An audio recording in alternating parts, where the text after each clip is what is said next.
তো চৰাইদেউ ডিষ্ট্ৰিক্টত যদি পুতুল সোণোৱাল মানে লন বল পুতুল সোণোৱাল বুলি ক'লে মানুহে পটককৈ চিনি নাপাব, কিন্তু কিক বক্সিং মানে পুতুল সোণোৱাল বুলি ক'লে সকলোৱে চিনি পায়।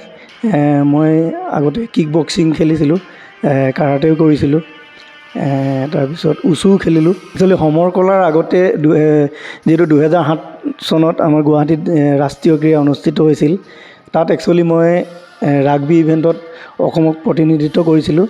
আৰু এই আমি যেতিয়া 2007 চনৰ ৰাগবি প্ৰতিযোগিতাত অংশগ্ৰহণ কৰিছিলোঁ, আমিয়ে অসমৰ প্ৰথম ৰাগবি খেলুৱৈ আছিলোঁ। 2022 চনত যেতিয়া নয়নমণি শইকীয়াই কমনৱেলথ গেমছত পদক বুটলি গোটেই ভাৰতবৰ্ষতে মানে লন বলটো মানে বিয়পি গ'ল। তাৰপিছত মানে এতিয়া লন বলটো কেনেকৈ খেলে, লন বল গেমটো কি, মানে এতিয়া খালি লন বল বুলি ক'লেই হ'ল। মানে আগৰ তুলনাত এতিয়া লন বল বুলি ক'লে মানে বহুত জনপ্ৰিয় হৈছে। লাষ্ট যিটো উত্তৰাখণ্ড নেশ্যনেল গেমছত বিহাৰৰ হৈ যিসকলে পদক পাইছিল আমাৰ লন বল খেলুৱৈ, তেওঁলোকক ছাব ইন্সপেক্টৰ প্ৰমোশ্যন দিলে, মানে ডাইৰেক্ট ভৰ্তি হৈছে সিহঁতে ছাব ইন্সপেক্টৰত। তো সেইটো হিচাপত আমাৰ অসম আৰক্ষীৰ পিনৰ পৰা আমাক যদি কিবা এটা সুবিধা দিয়ে, অকল মই বুলি নহয়, আৰু ধৰক আৰ্চাৰীটো আছে নেশ্যনেল গেমছত মেডেল পোৱা, উচুত আছে, টাইকোৱাণ্ডোত আছে। চৰকাৰলৈ এটাই অনুৰোধ জনাব বিচাৰোঁ, যাতে আমাৰ আগন্তুক যদি আমাৰ লন বলৰ ক'ৰবাত গ্ৰীণ বনাব বিচাৰে বা লন বল মানে ফিল্ড এখন বনাব বিচাৰিছে, তেতিয়া যদি ইনডোৰৰ যদি হয়, ইনডোৰৰ হ'লে সঁচাকৈ ভাল হ'ব। মই একচুৱেলি যোৱা যি 22 কমনৱেলথ তাতে মানে ভাৰতৰ প্ৰতিনিধিত্ব কৰিবৰ কাৰণে পূৰা চেষ্টা কৰিছিলোঁ। হয়তো কিবা কাৰণত মানে মই থমকি ৰ'ব লগা হ'ল, কিন্তু এইবাৰ ভাবিছোঁ মানে নিজৰ মানে দৃঢ় বিশ্বাস, এইবাৰ নিশ্চয় ভাৰতীয় দলত স্থান লাভ কৰিম। নমস্কাৰ, গগো স্পৰ্টছ শ্ৰেণীৰ প্ৰতিয়োগী দৰ্শকক স্বাগতম জনাই আৰম্ভ কৰিছোঁ আজিৰ এই বিশেষ অনুষ্ঠান। আজি আমাৰ লগত উপস্থিত আছে এগৰাকী আন্তঃৰাষ্ট্ৰীয় লন বল খেলুৱৈ, তেখেত সকলোৰে পৰিচিত এগৰাকী ব্যক্তি, তেখেত হ'ল পুতুল সোণোৱাল। তেখেত হ'ল চৰাইদেউৰ সন্তান। আমি তেখেতৰ বিষয়ে পাতিম, তেখেতৰ কেৰিয়াৰ বিষয়ে পাতিম, তেখেতে কিদৰে এই লন বল ক্ষেত্ৰলৈ আহিলে বা তেখেতে লন বল খেলাৰ আগত কি কি ক্ৰীড়াৰ লগত জড়িত হৈ আছিলে, আমি সমগ্ৰ বিষয়সমূহ তেখেতৰ মুখেৰে জানিবলৈ বিচাৰিম। প্ৰথমতে ডাঙৰীয়া, আমাৰ এই বিশেষ অনুষ্ঠানৰ মাজলৈ আপোনাক স্বাগতম জনাইছোঁ। নমস্কাৰ। পোনপ্ৰথমে মই গগো স্পৰ্টছ শ্ৰেণীৰ সমূহ কৰ্মকৰ্তাক ধন্যবাদ জনাইছোঁ আজি মোক সময় দিয়াৰ কাৰণে।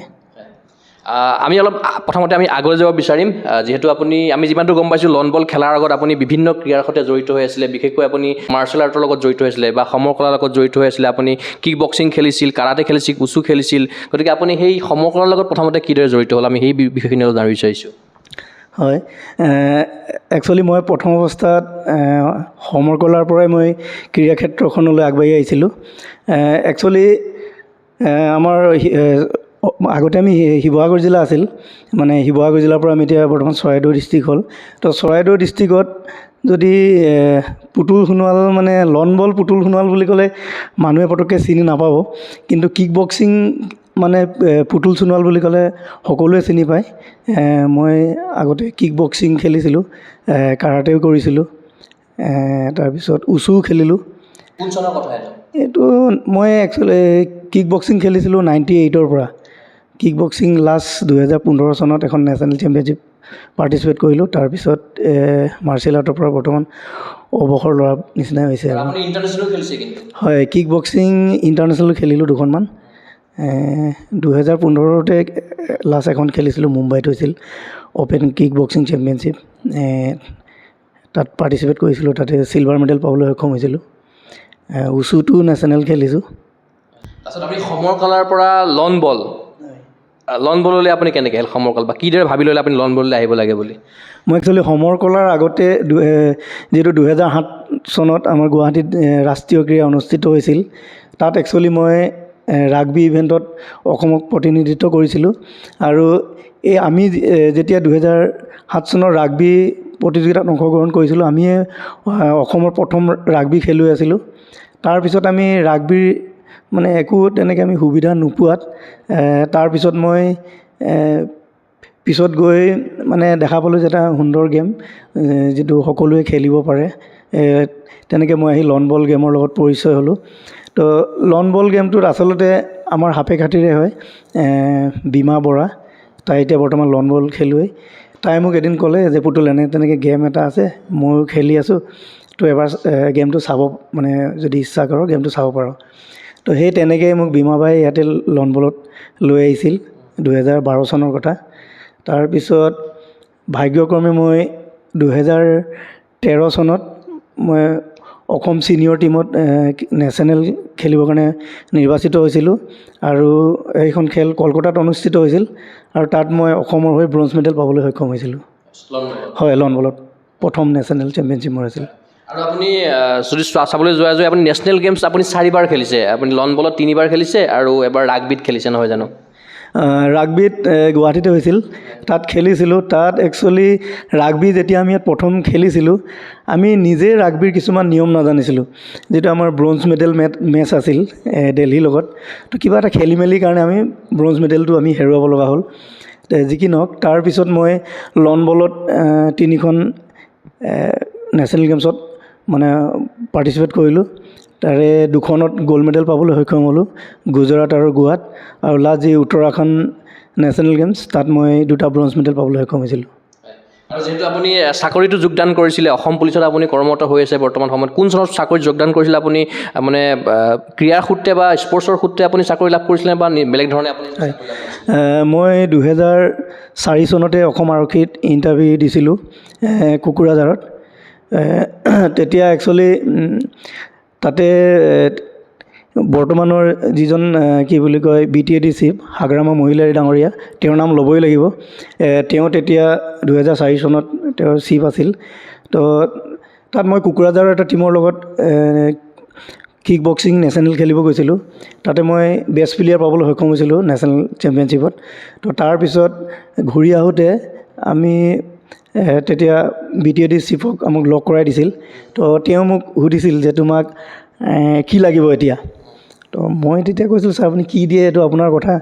তো তেতিয়া কৈছে তুমি আৰ্থিক সাহাৰ্য বিচাৰিলেও তোমাক আৰ্থিক সাহাৰ্য দিম আৰু তুমি যদি চাকৰি বিচাৰা তেতিয়া তোমাক মই চাকৰিত জইন কৰাই দিম, মানে কৈছিল। তাৰপিছত মই ছাৰক ক'লোঁ ছাৰ মানে কেনেকুৱা ধৰণৰ চাকৰি দিব? তাৰপিছত এই বুলি কওঁতে মানে ছাৰে তেতিয়া 2004 চনৰ নৱেম্বৰ মাহত অসম আৰক্ষীৰ ইণ্টাৰভিউ আছিল। তাতে মোক মানে স্পৰ্টছ কোটাত লাষ্ট দিন 2004 চনৰ 10 নৱেম্বৰ আছিল, এতিয়া মনত আছিল। তাতে অ'পেন ট্ৰায়েল হৈছিল, 3-4 হাজাৰমান ল'ৰা ছোৱালী হৈছিল, অকল স্পৰ্টছৰ ট্ৰায়েল হৈছিল। তাতে ময়ো গৈছিলোঁ ট্ৰায়েল দিবৰ কাৰণে। 2004 চনতে মই অসম আৰক্ষীত নিৰ্বাচন হৈছিলোঁ। কিন্তু মানে কেইখনমান ডিষ্ট্ৰিক্টত হাইকোৰ্ট হোৱাৰ কাৰণে আমি 2006তহে আমি মানে অসম আৰক্ষীত যোগদান কৰিলোঁ। মই কনষ্টেবলত ভৰ্তি হৈছিলোঁ। তাৰপিছত কনষ্টেবলত ভৰ্তি হোৱাৰ পিছত মই বেছিক ট্ৰেইনিং শেষ কৰিলোঁ। ট্ৰেইনিং শেষ কৰাৰ পিছত অসম আৰক্ষীৰ যিটো স্পৰ্টছ কণ্ট্ৰল বৰ্ড আছে 4AP, তাত মই ডেপুটেশ্যন আহিলোঁ। অহাৰ পিছত মই 2008 চনত কিক বক্সিঙৰ নেশ্যনেলত পদক পাবলৈ সক্ষম হওঁ আৰু সেই পদক পোৱাৰ পিছত মই 2010 চনত মানে লেন্স নায়ক প্ৰমোশ্যন পাওঁ আৰু পাই পিনে বৰ্তমান মই এতিয়া হাবিলদাৰ ৰেংকত আছোঁ। যিহেতু আপুনি 3বাৰকৈ নেশ্যনেল গেমছত আপুনি পদক পাবলৈ সক্ষম হৈছিল লন বলৰ জৰিয়তে, গতিকে লন বলৰ জৰিয়তে কিন্তু এতিয়ালৈকে আপুনি পদোন্নতি লাভ কৰা নাই। যিহেতু যিসকলে পদক লাভ কৰিবলৈ সক্ষম হৈছে নেশ্যনেল গেমছত, হিমন্ত বিশ্ব ডাঙৰীয়াৰ যেতিয়া চৰকাৰী তাৰপাছৰ পৰ্যায়ত নেশ্যনেল গেমছত পদক যিসকলক চাকৰি দিছে বা যিসকলে চাকৰি আছে ইতিমধ্যে তেখেতসকলক আৰ্থিক সাহাৰ্য প্ৰদান কৰিছে। গতিকে এটা আহ্বান জনাব পাৰি নেকি যে যিসকলৰ ধৰি লওক চাকৰি আছে তেখেতসকলক আপোনালোকৰ খেলুৱৈসকলক যদি পদোন্নতি দিয়ে এনেকুৱা কিবা অকল মই বুলি নহয়, আচলতে আমাৰ অসম আৰক্ষীৰ বহুত খেলুৱৈ আছে। আগতে মানে কি হৈছিল, যিটো আমাৰ পুলিচ গেম হয়, পুলিচ গেমত যদি পদক পায় তেতিয়াও প্ৰমোশ্যন পোৱাৰ ব্যৱস্থা এটা আছিল। ৰাষ্ট্ৰীয় ক্ৰীড়াত পদক পালেও মানে প্ৰমোশ্যন দিয়াৰ এটা ব্যৱস্থা আছিল। কিন্তু কি কাৰণে ক'ত মানে থমকি ৰ'ল ময়ো নাজানো। গতিকে মোৰ এতিয়া আমাৰ যিখিনি জুনিয়ৰ মানে ধৰক অসম আৰক্ষীৰ খেলুৱৈ আছে, তেওঁলোকে মোক 2-3বাৰমান মানে কৈছিল যে পুতুলদা আপুনি যদি পাৰে একবাৰ DG ছাৰক বা মাননীয় মুখ্যমন্ত্ৰী মহোদয়ক যদি এবাৰ অৱগত কৰিব পাৰে তেতিয়া ভাল আছিল কথাটো। এইটো মানে বহুত আছে অসম আৰক্ষীৰ খেলুৱৈ, ধৰক পুলিচ গেমত 2-3বাৰ মেডেল পাবলৈ সক্ষম হৈছে। তাৰোপৰি আপুনি জানিব নিশ্চয়, যোৱা যি লাষ্ট ৱৰ্ল্ড পুলিচ মিট তাতো আমাৰ অসম আৰক্ষীৰ 4জন খেলুৱৈয়ে আৰ্ম ৰেচলিঙত গৈ পিনে তেওঁলোকে সোণৰ পদক পাবলৈ সক্ষম হৈছিল। তো আজি পৰ্যন্ত তেওঁলোককো একো পদোন্নতি দিয়া নাই। যদি পদোন্নতিৰ ব্যৱস্থা থাকিল হয় বা তেতিয়া মানে কি হয়, উঠি অহা প্ৰজন্মৰ মানে ক্ৰীড়া ক্ষেত্ৰত আগবাঢ়ি যাবৰ কাৰণে আৰু অলপ মানে সুবিধা হ'ল হয়। আপুনি বৰ্তমান সময়ত আছাম পুলিচৰ স্পৰ্টছ কণ্ট্ৰল বৰ্ডৰ আণ্ডাৰত আপুনি বৰ্তমান সময়ত খেলি আছে নহয় জানো? হয়, আমাৰ actually Assam police sports control বৰ্ডৰ আণ্ডাৰত মানে যিমান ইভেণ্ট আছে, তো এই ইভেণ্টবিলাক আপোনাৰ 4AP ডেপুটেশ্যন ৰাখে আৰু আধা দেৰগাঁৱতো আছে। তো মই অসম আৰক্ষীৰ যি স্পৰ্টছ কণ্ট্ৰল বৰ্ড আছে তাৰ আণ্ডাৰতে এতিয়া লন বল খেলি আছোঁ। আৰু আপোনালোকে মানে খেলতেই মনোনিৱেশ কৰিব লাগেনে বাকী আপোনাৰ যিখিনি অন্যান্য কাম থাকে সেইখিনিতো আপোনালোকে হয়, এনেই আমি তেনেকৈ আমাৰ অন্য ডিউটি নাথাকে, আমি অকল প্ৰেক্টিছ কৰিব লাগে আৰু মানে খেল খেলিব লাগে। কিন্তু তাৰ উপৰিও কেতিয়াবা কি হয়, ধৰক VIP VVIP ডিউটি হওক বা ল' এণ্ড অৰ্ডাৰ চিটুৱেশ্যন যদি কেতিয়াবা বেয়া হয় বা ইলেকশ্যনৰ টাইমত ইলেকশ্যন ডিউটি আমি কৰিব লাগে। গুজৰাট, গোৱা আৰু উত্তৰাখণ্ড তিনিটাতে যিহেতু আপুনি নেশ্যনেল গেমছত পদক পাইছিলে, তেতিয়া আপুনি যিখিনি আৰ্থিক পুৰস্কাৰ পাব লাগে সেইখিনি পাইছে তেতিয়া? হয়, সেইখিনি মই আৰ্থিক পুৰস্কাৰখিনি পাইছোঁ। হয়, কিন্তু পদোন্নতি দিলে অলপ হয় হয় আচলতে আৰ্থিক মানে যিটো আৰ্থিক সাহাৰ্য দিছে সেইটো একচুৱেলি ক'বলৈ গ'লে একদম নিম্নমানৰ। অন্য ৰাজ্যত এতিয়া লাষ্ট যিটো উত্তৰাখণ্ড নেশ্যনেল গেমছত বিহাৰৰ হৈ যিসকলে পদক পাইছিল আমাৰ লন বল খেলুৱৈ, তেওঁলোকক ছাব ইনস্পেক্টৰ প্ৰমোশ্যন দিলে, মানে ডাইৰেক্ট ভৰ্তি হৈছে সিহঁতে ছাব ইনস্পেক্টৰত। তো সেইটো হিচাপত আমাৰ অসম আৰক্ষীৰ পিনৰ পৰা আমাক যদি কিবা এটা সুবিধা দিয়ে, অকল মই বুলি নহয়, আৰু ধৰক আৰ্চাৰীটো আছে নেশ্যনেল গেমছত মেডেল পোৱা, উচুত আছে, টাইকোৱাণ্ডোত আছে, তো তেওঁলোকৰো মানে ধৰক আগুৱাই যোৱাত অলপ সুবিধা হ'ব বুলি ভাবোঁ মই। মানে যিটো পৰিমাণ আছিলে আৰ্থিক পুৰস্কাৰ, পৰিমাণটো অলপ বঢ়াই দিলে সুবিধা হয়। হয়, নিশ্চয়। একচুৱেলি কি হয়, মানে নেশ্যনেল গেমছ এটা 4 বছৰৰ পিছত আহে, কিন্তু ধৰক আজি গোৱা, গুজৰাট, উত্তৰাখণ্ড, নেক্সট 2027 চনত আপোনাৰ যিটো মেঘালয়ত ৰাষ্ট্ৰীয় ক্ৰীড়া অনুষ্ঠিত হ'বলৈ গৈ আছে, মানে এটা নেশ্যনেল গেমছৰ কাৰণে প্ৰিপেৰেশ্যন কৰিবৰ কাৰণে এতিয়া ধৰক মই নিজে এতিয়া মানে মেডেলটোৰ কাৰণে মই অকল চৰকাৰক আশা কৰি থাকিলে বা ডিপাৰ্টমেণ্টক আশা কৰি থাকিলে নহ'ব। মই নিজেই মানে কেনেকৈ পদক বুটলিব পাৰোঁ তাৰ কাৰণে মই নিজেই প্ৰিপেৰেশ্যন কৰিব লাগিব। তো নিজেই প্ৰিপেৰেশ্যন কৰিবৰ কাৰণে মানে আৰ্থিক মানে অলপ প্ৰয়োজন হয়। গতিকে আমি ৰাষ্ট্ৰীয় ক্ৰীড়াৰ যিটো মানে ধৰক আৰ্থিক সাহাৰ্য দিয়ে, সেইটো যদি অলপ বঢ়াই দিয়ে, মই ভাবোঁ খেলুৱৈসকলৰ অলপ সুবিধা হ'ব বুলি ভাবোঁ। যিহেতু আপুনি 11খনকৈ ইণ্টাৰনেশ্যনেল মেটচ খেলিছে এতিয়ালৈকে লন বলত, গতিকে কোন কোন দেশত আপুনি গৈ খেলিছে বা কিমানটা পদক পাবলৈ সক্ষম হৈছে এতিয়ালৈ ইণ্টাৰনেশ্যনেলি? মই এছিয়ান চেম্পিয়নশ্বিপ খেলিলোঁ 2খন, আৰু 2খনতে মই পদক পাবলৈ সক্ষম হৈছোঁ। 2023 মোৰ টাৰ্ণিং মানে ইণ্টাৰনেশ্যনেল টাৰ্ণিং পইণ্ট আছিল। এছিয়ান লন বল চেম্পিয়নশ্বিপ মালয়েছিয়াত হৈছিল, তাত মই ছিংগুল ইভেণ্টত চিলভাৰ মেডেল পাবলৈ সক্ষম হৈছিলোঁ। তাৰপিছত যোৱা লাষ্ট এছিয়ান চেম্পিয়নশ্বিপ মই পেয়াৰ্ছ ইভেণ্টত পাৰ্টিচিপেট কৰিছিলোঁ, তাত মই ব্ৰঞ্জ মেডেল পাবলৈ সক্ষম হৈছিলোঁ। ইয়াৰ উপৰিও মই লায়ন চিটি কাপ 2বাৰ পাৰ্টিচিপেট কৰিছোঁ, তাতো মই চিলভাৰ মেডেল পাবলৈ সক্ষম হৈছোঁ। তাৰ উপৰিও মালয়েছিয়াত এবাৰ অ'পেন টুৰ্ণামেণ্ট আৰু থাইলেণ্ডত এবাৰ অ'পেন টুৰ্ণামেণ্টতো মই পদক পাবলৈ সক্ষম হৈছোঁ। আৰু লন বলৰ যিটো আমাৰ চবতকৈ ডাঙৰ ইভেণ্ট ৱৰ্ল্ড চেম্পিয়নশ্বিপ, তাতো মই অংশগ্ৰহণ কৰিছিলোঁ, কিন্তু কোৱাৰ্টাৰ ফাইনেলত গৈ মই থমকি ৰ'ব লগা হ'ল। আৰু লাষ্ট মই আমাৰ লন বলৰ যিটো ৱৰ্ল্ড কাপ হয়, ৱৰ্ল্ড কাপতো অংশগ্ৰহণ কৰিছিলোঁ, তাতো ট্ৰাই ব্ৰেকাৰৰ কাৰণে মানে 1 পইণ্টৰ কাৰণে মই তাত পদক ল'বলৈ সক্ষম নহ'লোঁ। আৰু তাৰ উপৰিঞ্চি এইটো চেম্পিয়ন অফ চেম্পিয়ন হয় ইভেণ্ট হয় আমাৰ লন বলৰ, যিটো মানে অকল নেশ্যনেলৰ যিজন ছিংগুল চেম্পিয়ন থাকে তেওঁ পাৰ্টিচিপেট কৰিব পাৰে। তো সেই চেম্পিয়ন অফ চেম্পিয়নো মই 2খন পাৰ্টিচিপেট কৰিছোঁ বৰ্তমানলৈকে। যিহেতু বৰ্তমান সময়ত আপুনি অসম আৰক্ষীত কৰ্মৰত হৈ আছে, গতিকে আপুনি অনুশীলনত কিদৰে সময় প্ৰদান কৰিব লগা হয় বা কেতিয়া কেতিয়া আপুনি প্ৰেক্টিছ কৰে? মই একচুৱেলি ৰাতিপুৱা আমাৰ কি হয়, সকলো ইভেণ্টৰে একেলগত ৰোল কল হয় 4AP বিএনত, তাতে 6টা বজাত ৰোল কল মিলিব লাগে। ৰোল কল মিলাৰ পিছত আমি তাতে অলপ ৱাৰ্ম আপ কৰি ব্ৰেকফাষ্ট কৰি আমি সৰুসজালৈ আহোঁ। সৰুসজাত আমি 10:30লৈকে যিখিনি আমাৰ লন বলৰ যিখিনি এক্সাৰচাইজ থাকে সেইখিনি কৰোঁ। পিছবেলা ঠিক তেনেকৈ আমি 2:30 বজাৰ পৰা মানে এন্ধাৰ নোহোৱালৈকে আৰু 6টামান বজালৈকে, আৰু কেতিয়াবা ধৰক বাহিৰত যদি ইণ্টাৰনেশ্যনেল ইভেণ্ট থাকে তেতিয়া আমাৰ ইয়াতে লাইটৰ ব্যৱস্থাও আছে, তো লাইটো আমি আধা ঘণ্টা 1 ঘণ্টা তেনেকৈ জ্বলাই আমি লাইটতো প্ৰেক্টিছ কৰোঁ। তেনেকৈ ডেইলি আমি 3-4 ঘণ্টা প্ৰেক্টিছ কৰোঁ।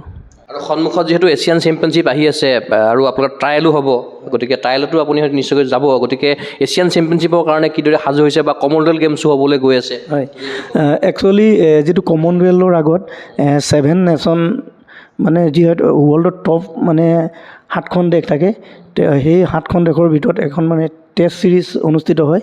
তো এইবাৰ টেষ্ট ছিৰিজ মালয়েছিয়াতে অনুষ্ঠিত হৈছিল, যিটো আপোনাৰ আগতে লন বলটো অলপ বেলেগ আছিল আৰু বৰ্তমান লন বলটো সম্পূৰ্ণ বেলেগ হৈছে। আৰু এইবাৰ এটা নতুন এক্সপিৰিয়েঞ্চ লৈ আহিলোঁ। আপুনি জানেই আমি লাষ্ট যিটো লন বলৰ ৱৰ্ল্ড কাপ খেলিব গৈছিলোঁ, তাত আমাৰ ছেট ইভেণ্টত হৈছিল, আৰু সেই যি ছেট ইভেণ্টত আমি ৱৰ্ল্ড কাপত অংশগ্ৰহণ কৰিছিলোঁ।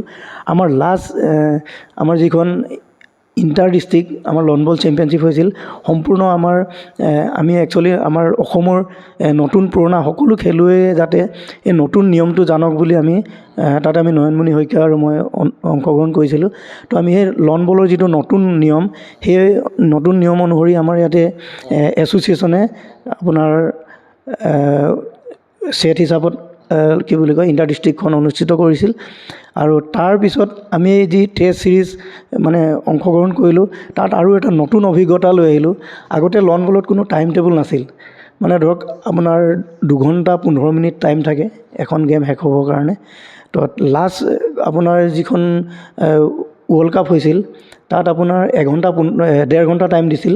তো এইবাৰো ঠিক মানে 1.5 ঘণ্টা টাইমেই দিছে, কিন্তু আপুনি এটা বল ডেলিভাৰী কৰিবৰ কাৰণে এজন অপনিয়নে মৰাৰ পিছত আপুনি অকল 30 ছেকেণ্ড পাব, যেনেকৈ আৰ্চাৰীত থাকে।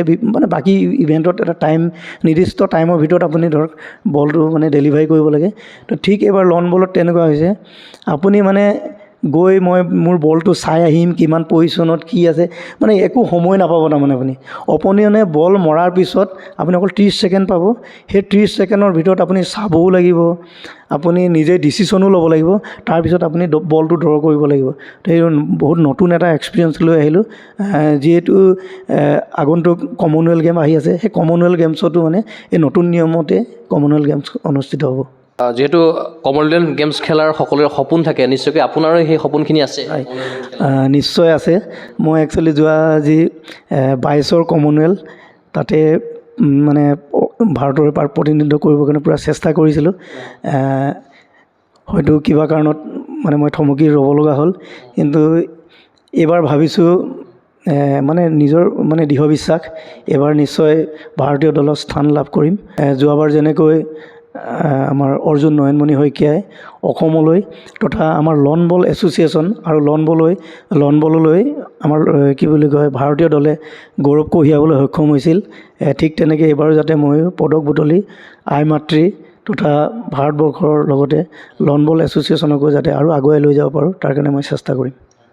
যিহেতু 2012 চনত আপুনি এই লন বল ক্ষেত্ৰলৈ আহিছিলে অসমৰ, গতিকে 2012 চনৰ পৰিৱেশটো কেনেকুৱা আছিলে লন বলত? তাৰপাছত পৰ্যায়ত নয়নমণি শইকীয়া বাইদেউ যেতিয়া কমনৱেলথ গেমছত সোণৰ পদক পাবলৈ সক্ষম হ'ল, তাৰপাছতো এটা বেলেগ এটা পৰিৱেশে বিৰাজ কৰিলে। গতিকে যিটো মানে পাৰ্থক্য হ'ল, সময়ৰ পাৰ্থক্য বা পৰিৱৰ্তন হ'ল, এটা মানে ৰিভলিউশ্যন হ'ল বা জাগৰণ হ'ল, গতিকে সেই দৃষ্টিত আপুনি কিদৰে দেখা পাইছে? ইয়াতে এটা কথা ক'বই লাগিব, যে আপুনি মোক কৈছিলে মাৰ্চিয়েল আৰ্টৰ কথাটো। মই মানে কি বুলি কয়, আপুনি বেলেগ মাৰ্চিয়েল আৰ্ট কৰা মানুহ যদি কাৰোবাক মানে ছিনিয়ৰ মানুহ, এতিয়া নতুনখিনিয়ে চিনি নাপাব। পুৰণা চামে পুতুল বুলি ক'লে মানে ভালকৈ জানে, মানে কিক বক্সিং বুলি ক'লে। তো মই যেতিয়া লন বল ক্ষেত্ৰলৈ প্ৰথম যেতিয়া আহিছিলোঁ, তেতিয়া মোক চবেই কৈছিল মানে পুতুলটো এটা মাৰ্চিয়েল আৰ্ট কৰা মানুহ এটা লন বল ইভেণ্টটো কেনেকৈ চইচ কৰিলে। কিন্তু একচুৱেলি মই যেতিয়া মানে প্ৰথম অৱস্থাত লন বললৈ আহোঁতে লন বলৰ যিটো পৰিৱেশ আছিল, মানে তাৰ তুলনাত এতিয়া বৰ্তমান যিটো ধৰক আগতে মই লন বল খেলোঁ বুলি কোৱাৰ পিছত 10জনে মোক যেতিয়া লন বলৰ বিষয়ে মানে সুধিছিল যে লন বল ইভেণ্টটো কেনেকৈ খেলে, কি তাৰমানে, তো মানে মই বুজাই ক'বলৈ মানে নিজেই যিহেতু ইমান ভালকৈ নাজানো, তো মানে ধৰক খালি মানে কওঁ যে বল 4টা থাকে, মানে সৰু বল এটা এনে খেলিব লাগে। কিন্তু 2022 চনত যেতিয়া নয়নমণি শইকীয়াই কমনৱেলথ গেমছত পদক বুটলি গোটেই ভাৰতবৰ্ষতে মানে লন বলটো মানে বিয়পি গ'ল, তাৰপিছত মানে এতিয়া লন বলটো কেনেকৈ খেলে, লন বল গেমটো কি, মানে এতিয়া খালি লন বল বুলি ক'লেই হ'ল। মানে আগৰ তুলনাত এতিয়া লন বল বুলি ক'লে মানে বহুত জনপ্ৰিয় হৈছে বুলি মানে অনুভৱ। এতিয়ালৈ ষ্টুডেণ্টো বাঢ়িছে। আৰু এতিয়া এনেকুৱা হয়, মই ইয়াতে মোৰ যিসকল ফেচবুক ফ্ৰেণ্ড আছে তেওঁলোকক মই ইয়াৰ পৰাই ধন্যবাদ জনাব বিচাৰোঁ আৰু লগতে মই তেওঁলোকৰ ওচৰত ক্ষমা বিচাৰিব খুজিছোঁ মানে এদিন মানে সদায় মেছেঞ্জাৰত মই এটা না এটা মেছেজ পাওঁ মানে যে আমিও লন বল খেলিব বিচাৰোঁ তো ইয়াতে এটাই মানে কি হয় আমাৰ নৰ্থ ইষ্টত এখনেই লন বল গ্ৰাউণ্ড আপোনালোকে সকলোৱে জানে আমাৰ যি সৰুসজাই স্পৰ্টছ কমপ্লেক্সৰ আণ্ডাৰত এখন লন বল গ্ৰীণ আছে তাৰ বাহিৰে নৰ্থ ইষ্টত ক'তো মানে ধৰক গ্ৰাউণ্ড নাই এতিয়া ধৰক উজনি অসমৰ বা নামনি অসমৰ কোনোবাই যদি লন বল খেলিব বিচাৰে তো তেওঁলোকে তাত তেনেকৈ লন বল খেলাৰ কোনো ব্যৱস্থা নাই তেওঁলোকে খেলিব বিচাৰিলে গুৱাহাটীতে আহি এখন গ্ৰাউণ্ডতে প্ৰেক্টিছ কৰিব লাগিব এই যি আগন্তুক যি এছিয়ান ট্ৰায়েল আছে দিল্লীত হ'ব 12 তাৰিখ 15 তাৰিখলৈকে তো উত্তৰাখণ্ডৰো এজন খেলুৱৈ আহি পিনে আমাৰ গুৱাহাটীতে প্ৰেক্টিছ কৰি আছে তো ঠিক তেনেকৈ কোনোবাই যদি লন বল খেলিব বিচাৰে তেওঁলোকে এছ'চিয়েশ্যনৰ লগত যোগাযোগ কৰিব পাৰে আৰু নহ'লে মোৰ লগত যোগাযোগ কৰিলেও হ'ল কেনেকৈ কি কৰে মই তেওঁলোকক অৱগত কৰাই দিম আৰু যদি লন বল খেলিব বিচাৰে তেওঁলোকে গুৱাহাটী আহিবই লাগিব তেওঁলোকে যদি ধৰক শিৱসাগৰত থাকি ডিব্ৰুগড়ত থাকি বা ধুবুৰী কোকৰাঝাৰত থাকি যদি মোক কয় যে আমিও লন বল খেলিব বিচাৰোঁ তেতিয়াহ'লে অলপ অসুবিধা হ'ব লন বল কিছুমান ঠাইত মানে গ্ৰাছত অনুষ্ঠিত হয় কিবা মানে আমাৰ ইয়াত লগা আছে নেকি মানে তাৰমানে কি হয় আপোনালোকে জানে লন বলটো আমাৰ এতিয়া বৰ্তমান 3টা ইভেণ্ট হৈ গৈছে এটা হ'ল কাৰ্পেট যিটো আমাৰ সৰুসজাইত যিখন আছে কাৰ্পেট মানে এখন কাৰ্পেটত হয় আৰু এখন হ'ল আপোনাৰ গ্ৰাছ যিটো আপুনি ক'লে আৰু আমাৰ যিটো ৰাষ্ট্ৰীয় ক্ৰীড়া বৰ্তমান অনুষ্ঠিত হৈ গৈ আছে তাতে চিন্থেটিকত আমাৰ যিখন সৰুসজাইত গ্ৰাউণ্ড আছে তাতে কোটি টকাৰ মানে বাজেট আৰু মানে চিন্থেটিক যদি কৰিব যায় তো আৰু এখন কাৰ্পেটৰ হয় আৰু গ্ৰাছ লেভেলত যদি মানে গ্ৰাছৰ যদি কৰিব যায় তেতিয়াহ'লে খৰচটো অলপ কম হয় কিন্তু গ্ৰাছত কি হয় মেইনটেইন বহুত হয় আপোনাৰ ঘাঁহ কাটি থাকিব লাগিব সদায় ৰুলাৰ মাৰিব লাগিব পানী দিব লাগিব কিন্তু আমাৰ চিন্থেটিক মানে যিখন আমাৰ চিন্থেটিক কাৰ্পেট সেইখন ধৰক অলপ মানে ধূলি বালিখিনি বছৰত একবাৰ চফা কৰি দিলে সুন্দৰভাৱে আমি খেলি থাকিব পাৰোঁ গতিকে আমাৰ ইয়াত এতিয়া আমি যি কমনৱেলথ মানে খেলিম আৰু আমি কি বুলি কয় ৱৰ্ল্ড কাপ খেলি গ'লোঁ আৰু টেষ্ট ছিৰিজ য'ত খেলিলোঁ সেইখন কিন্তু একদম সম্পূৰ্ণ বেলেগ ইনড'ৰত হ'ব গৈ আছে তো আমাৰ কাৰণে সঁচাকৈ এটা প্ৰত্যাৱৰ্তন হ'ব যিহেতু আমি মানে আউটড'ৰত প্ৰেক্টিছ কৰোঁ আৰু আমি কাৰ্পেটত প্ৰেক্টিছ কৰোঁ আৰু এতিয়া আমি সম্পূৰ্ণ এটা বেলেগ এটা অনুভৱ মানে ইনড'ৰত খেলিব গৈ আছোঁ মানে কি হয় কাৰ্পেটত আমাৰ যিখন সৰুসজাইত যিখন গ্ৰাউণ্ড আছে তাত অলপ মানে কম ৱেট লাগে আৰু যিখন মানে গ্ৰাছৰ হয় তাত অলপ ৱেটটো বেছি দিব লাগে মানে বলটো মাৰিবৰ কাৰণে আৰু এতিয়া ইনড'ৰৰ যিটো হৈছে তাত আপুনি ৱেটটো একদম মানে দিবই নোৱাৰে তাৰমানে যদি ৱেট দিয়ে একদম গ'ল গৈ মানে ডিছত পৰিব এনে ৱেট কণ্ট্ৰলটো বহুত মানে কণ্ট্ৰল কৰিবলগীয়া হয় তাৰমানে পাৰফৰ্মেঞ্চত মানে বহুত মানে হেৰি হয় যদি আমি কি বুলি কয় আমি এতিয়া সদায় আউটড'ৰত প্ৰেক্টিছ কৰি মানে ঘপককৈ গৈ ইনড'ৰত মানে পাৰফৰ্মেঞ্চ দিয়াটো ইমান সম্ভৱ নহয় তাৰমানে এতিয়া হোৱাৰ কিবা অৱকাশ আছে নেকি এতিয়া আমি অলপ দিনৰ আগতে শুনিব পাইছিলোঁ আমাৰ যিখন সৰুসজাই লন বল গ্ৰীণখন আমাৰ অন্য জেগালৈ মানে ইয়াৰ পৰা নিব বুলি যদি ইয়াৰ পৰা অন্য জেগালৈ লৈ যায় 1 নম্বৰ আমাৰ গ্ৰাছ কোৰ্ট এখন লাগে মানে যিখন গ্ৰাছৰ হয় গ্ৰাছৰ এখন লাগে আমাক আৰু 2 নম্বৰতে কি হয় আমাৰ অসমত 3-4 মাহে বৰষুণ নহয় তাৰে বাকী মানে 7-8 মাহ পূৰা মানে বাৰিষা হৈ থাকে গতিকে মই চৰকাৰলৈ এটাই অনুৰোধ জনাব বিচাৰোঁ যাতে আমাৰ আগন্তুক যদি আমাৰ লন বলৰ ক'ৰবাত গ্ৰীণ বনাব বিচাৰে বা লন বল মানে ফিল্ড এখন বনাব বিচাৰিছে তেতিয়া যদি ইনড'ৰৰ যদি হয় ইনড'ৰৰ হ'লে সঁচাকৈ ভাল হ'ব আৰু আপোনালোকে জানে 2007 চনত যেতিয়া গুৱাহাটীত ৰাষ্ট্ৰীয় ক্ৰীড়া অনুষ্ঠিত হৈছিল তেতিয়া আমাৰ লন বল গ্ৰীণখন বনাইছিল তাৰপিছত 2021 যেতিয়া খেলো ইণ্ডিয়া হৈছিল তাৰপিছত কাৰ্পেটখন এবাৰ চেঞ্জ কৰিছিল এটা লং টাৰ্ম মানে ইয়াত মানে কাৰ্পেটখন একো বেয়া হোৱা নাই বৰ্তমানলৈকেও এটা মানে ধুনীয়া হৈ আছে কাৰ্পেটখন মেইনটেনেঞ্চটো একচুৱেলি এছ'চিয়েশ্যনে কৰি আছে আৰু তাৰ ওপৰঞ্চি আমাক অথৰিটিও সহায় কৰে আমাক যেনেকৈ যেতিয়াই মানে যি ব্যৱস্থা কৰি দিব লাগে আজিও ঘাঁহ চাহ কাটি যি চাফ চিকুণ কৰি দি আছে সেইটো কাৰণে মই আপোনালোকৰ জৰিয়তে স্পৰ্টছ অথৰিটি আৰু আমাৰ ক্ৰীড়া বিভাগক মই ধন্যবাদ জনাইছোঁ তেওঁলোকে আমাৰ গ্ৰাউণ্ডখন সময়মতে চাফ চিকুণ কৰি থাকে যদি আগন্তুক যদি চৰকাৰে কিবা এটা পদক্ষেপ ল'ব বিচাৰে লন বলৰ কাৰণে মই ক'ম যদি ইনডোৰ এটা গ্ৰাউণ্ড হয় তো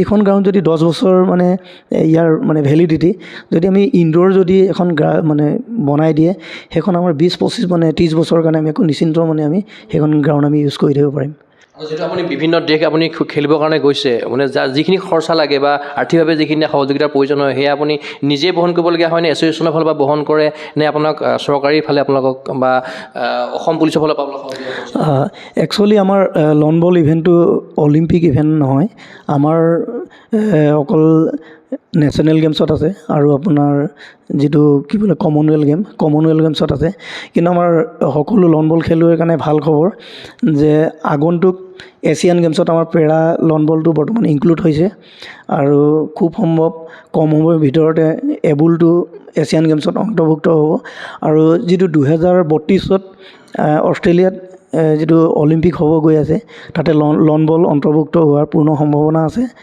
আৰু মই সেইদিনাখন যেতিয়া এছিয়ান আমাৰ লন বলৰ ছেক্ৰেটেৰীৰ লগত মানে আলোচনা কৰিলোঁ যে লন বল ইভেণ্টটো আমাৰ পুলিচ গেমত অন্তৰ্ভুক্ত কৰিব লাগে বুলি তো আমাৰ যিটো এছিয়ান লন বল ফেডাৰেশ্যন তেওঁলোকে সম্পূৰ্ণ মানে পুলিচ গেমত অন্তৰ্ভুক্ত কৰিবৰ কাৰণে অলৰেডি ৱৰ্ল্ড পুলিচ ফায়াৰ গেমছৰ লগত তেওঁলোকে যোগাযোগ কৰিছে আৰু 2027 চনৰ মাৰ্চত যিটো অষ্ট্ৰেলিয়াত ৱৰ্ল্ড পুলিচ মিট আছে তাত লন বলক ইনভাইট কৰিছে তো এতিয়ালৈকে এইটো ফাইনেল হোৱা নাই যে লন বল ইভেণ্টটো আপোনাৰ পুলিচ গেমত হ'ব না নহয় কিন্তু তাতে ডেমো ইভেণ্টো হ'ব পাৰে গতিকে আমাৰ পুলিচৰ যিসকল খেলুৱৈ আছে তেওঁলোকৰ কাৰণে ভাল খবৰ আৰু ইয়াতে আপুনি যি সুধিছিল মোক যে খৰচাবিলাক কেনেকৈ বহন কৰে লাষ্ট যেতিয়া মই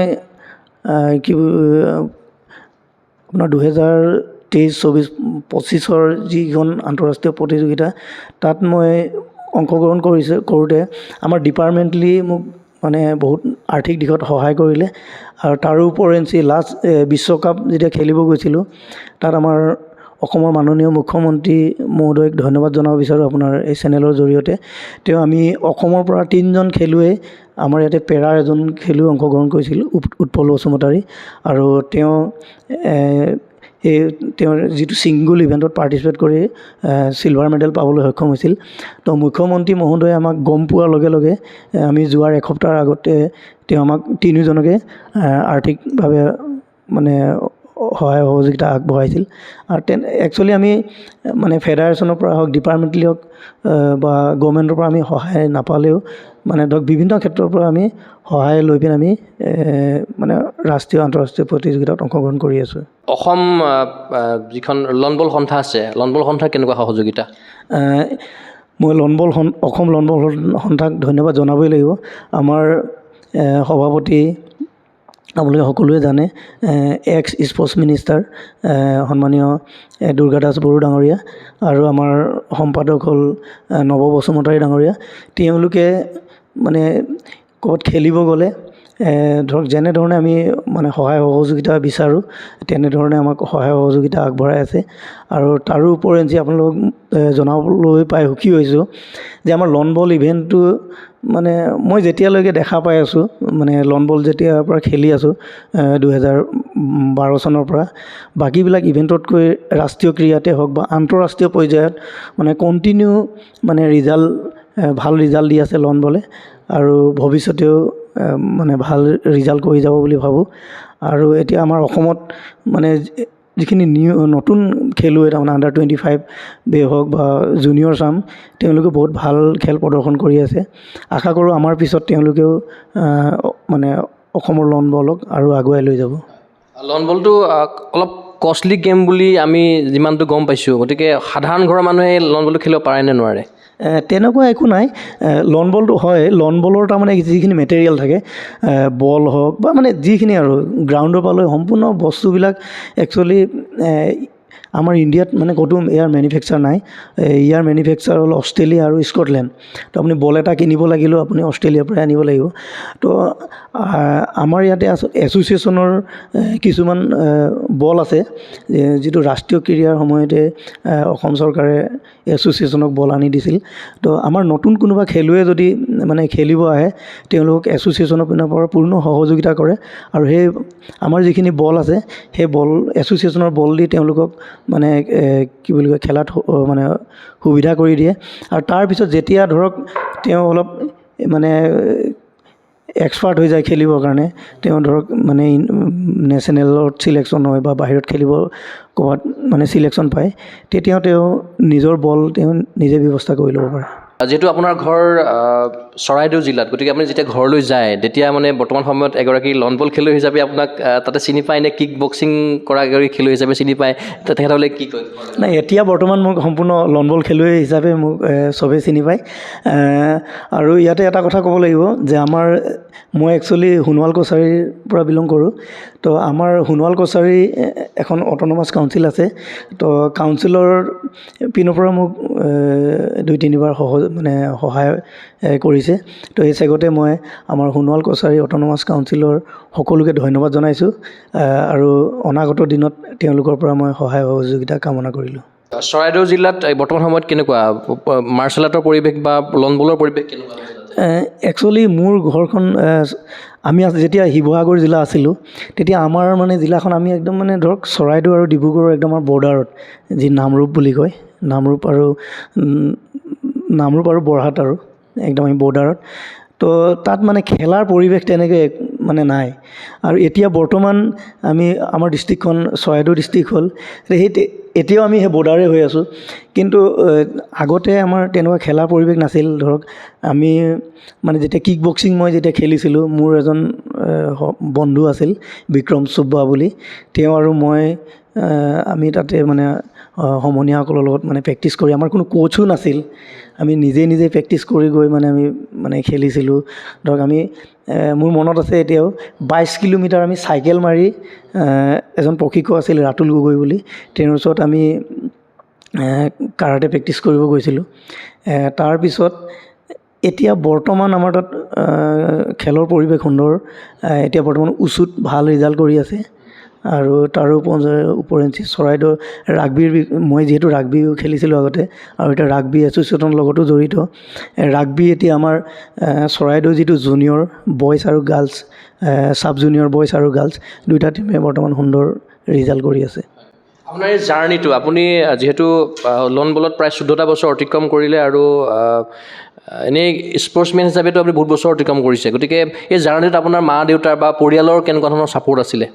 হয়, ইয়াতে মই একচুৱেলি মা দেউতাৰ লগতে মোৰ কি বুলি কয় ধৰ্মপত্নীৰ কথা ক'বই লাগিব।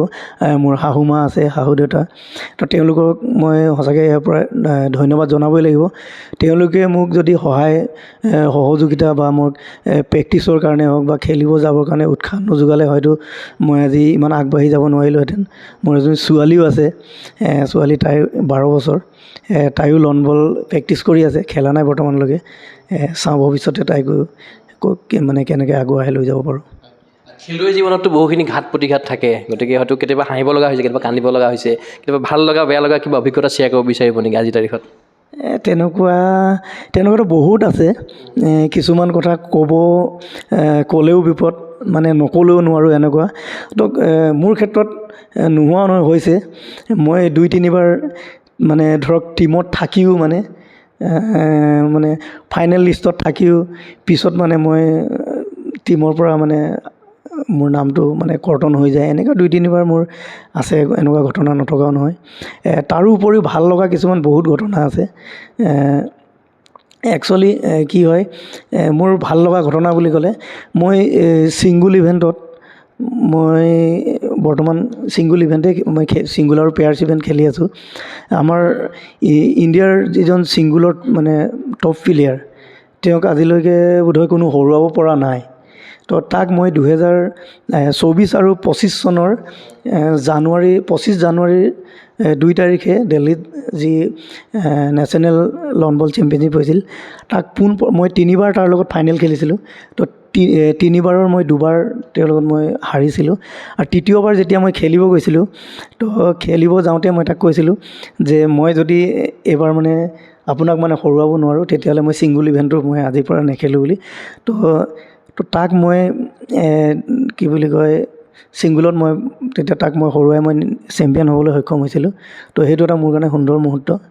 আৰু ইয়াৰ কাৰণে মই অসম লন বল সন্থাৰ মানে বিষয়ববীয়া, লগতে আমাৰ যি টেকনিকেল কমিটিৰ সকলোকে মই ধন্যবাদ জনাবই লাগিব। কি হয়, বাকী কিছুমান এছ'চিয়েশ্যনত মই দেখা পাওঁ মানে খেলুৱৈ আৰু সংগঠনটোৰ মাজত বহুত গেপ থাকে। ধৰক এজন খেলুৱৈয়ে ছেক্ৰেটেৰী প্ৰেছিডেণ্টক লগ কৰিবৰ কাৰণে মোৰ এতিয়া মোৰ নিজৰে অভিজ্ঞতাৰ পিনৰ পৰা মই কৈছোঁ, আমাৰ পুলিচৰ বহুত ইভেণ্ট আছে, তেওঁলোকে ছেক্ৰেটেৰী প্ৰেছিডেণ্টক লগ কৰিবৰ কাৰণে মানে সময় নাপায়, বা তেওঁলোকে মানে ফোন কৰিবৰ কাৰণে অলপ মানে লাজ বা ভয় কৰে, কিজানি ফোন ৰিচিভ নকৰিব নেকি বা কিবা বেয়াকৈ কৈ দিব নেকি।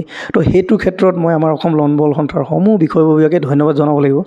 মই বুলি নহয়, আমাৰ লন বলৰ সকলো খেলুৱৈ, আমাৰ সম্পাদক সভাপতিৰ লগতে মানে যিসকল আমাৰ সংগঠনৰ সদস্য সকলোকে যেতিয়াই মানে ফোনতে হওক বা যেতিয়াই যেনেকৈ মানে বিচাৰে তেনেকৈ পায়।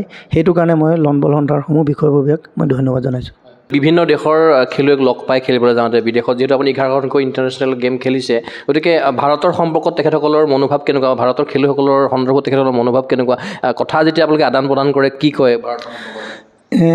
একচুৱেলি কি হয়, লন বলৰ সম্পৰ্কত তাৰমানে কি হয়, আগতে কেনেকৈ কি আছিল মই নাজানো, কিন্তু বৰ্তমান মই যিকেইখন মানে প্ৰতিযোগিতাত অংশগ্ৰহণ কৰিছোঁ, লাষ্ট মই চেম্পিয়ন অফ চেম্পিয়ন অষ্ট্ৰেলিয়াত বাৰহামত খেলিব গৈছিলোঁ, মই আৰু নয়নমণি শইকীয়া। তাত মই কোৱাৰ্টাৰ ফাইনেলত পৰাজিত হৈছিলোঁ। কিন্তু তাত যিজন চেম্পিয়ন হৈছিল, তো মই একেটা পুলতে মানে মোৰ লগত আছিল, তো মোৰ লগত সি দুইটা ছেটতে বৰ বেয়াকৈ হাৰিছিল, মানে যিজন চেম্পিয়ন হৈছিল। আৰু এই লাষ্ট যিখন মই আপোনাৰ মালয়েছিয়াত ফেব্ৰুৱাৰীত খেলি আহিলোঁ টেষ্ট ছিৰিজ, তাতো মানে কি বুলি কয়, অষ্ট্ৰেলিয়াৰ যিজন টপ স্কিপ বুলি কয়, তো তাৰ লগত আমি ট্ৰাই ব্ৰেকাৰত হাৰিলোঁ 1 পইণ্টৰ কাৰণে। মোৰ এখন ভিডিঅ' আছে গেম, আপোনালোকে চাব পাৰিব। আৰু এই বাৰহামৰ যিখন কথা ক'লোঁ সেইখনো ভিডিঅ' আছে, লাইভ টেলিকাষ্ট হৈছিল সেইখন গেম। তো তাতো মই 1 পইণ্টৰ কাৰণে মানে মেডেল পাবলৈ সক্ষম নহ'লোঁ। তো আগৰ তুলনাত এতিয়া মানে আমি ধৰক কিছুমান ইভেণ্টত আমি চাইনা বুলি ক'লে অলপ যেনেকৈ ভয় কৰোঁ, মানে তেওঁলোক বহুত মানে হাই মানে পাৰফৰ্মেঞ্চ সিহঁতৰ। তো ঠিক আমাৰ লন বল ইভেণ্টতো মানে বাকীবিলাক মানে দেখে মানে ভাৰতৰ লগত মানে টক্কৰ দিবৰ কাৰণে অলপ মানে চিন্তা কৰিবলগীয়া হয়। মানে ডমিনেট কৰিব পৰা সক্ষম হৈছে বৰ্তমান। ৰেংকিঙত আমি লাষ্ট যিটো আমাৰ ৱৰ্ল্ড কাপ হৈছিল, তাত আমি টপ 5ত আহিবলৈ সক্ষম হৈছিলোঁ। আৰু লাষ্ট যি টেষ্ট ছিৰিজ হৈ গ'ল মালয়েছিয়াত, তাতো আমি যুটীয়াভাৱে 4th পজিশ্যন আমি পাবলৈ সক্ষম হ'লোঁ। ৱৰ্ল্ডত আমাৰ ৰেংকিং বৰ্তমান 4th। নিশ্চয়কৈ আপুনি বহুখিনি কথা জনালে আপোনাৰ কেৰিয়াৰ বিষয়ে, লগতে আপুনি ইমানখিনি সময় দিয়াৰ বাবে আপোনাক মই বহুত বহুত ধন্যবাদ জ্ঞাপন কৰিছোঁ, লগতে ভৱিষ্যত উজ্জ্বল কামনা কৰিলোঁ। এই চেগতে মই গগৈ স্পৰ্টছ এনিৰ সমূহ বিষয়ববীয়াক ধন্যবাদ জনাব বিচাৰিছোঁ। আপোনালোকে বহুমূলীয়া সময় দি মোক মোৰ খেলৰ মানে যিখিনি কথা ক'বলৈ সুবিধা দিলে, গতিকে মই আপোনালোকক সকলোকে ধন্যবাদ জনাইছোঁ। নিশ্চয়কৈ এয়া আছিল আন্তঃৰাষ্ট্ৰীয় লন বল খেলুৱৈ, যিগৰাকী আন্তঃৰাষ্ট্ৰীয় লন বল খেলুৱৈয়ে 11খনকৈ ইণ্টাৰনেশ্যনেল গেম খেলিছে, লগতে 3বাৰ লন বলত আৰু লগতে এবাৰ ৰাগবীত তেখেতে নেশ্যনেল গেমছ খেলিছে। তেখেত হ'ল পুতুল সোণোৱাল, চৰাইদেউৰ সন্তান। আমি তেখেতৰ কেৰিয়াৰ বিষয়ে পাতিলোঁ আৰু তেখেতে আপোনালোকক জনালে বহুখিনি কথা। আমি আশা কৰিম তেখেতৰ যিখিনি কথা আছিলে সেয়া নতুন প্ৰজন্মৰ ইয়াৰ দ্বাৰা উপকৃত হ'ব, লগতে তেখেতৰ যিখিনি সপোন আছে, প্ৰত্যাশা আছে, সেই আগন্তুক সময়ত সাফল্যমণ্ডিত হওক, সেই আশাৰে মই চিন্ময় কুমাৰ বৰাই এই বিশেষ অনুষ্ঠানৰ পৰা বিদায় লৈছোঁ। চাই থাকিব গগৈ স্পৰ্টছ এনি। ধন্যবাদ।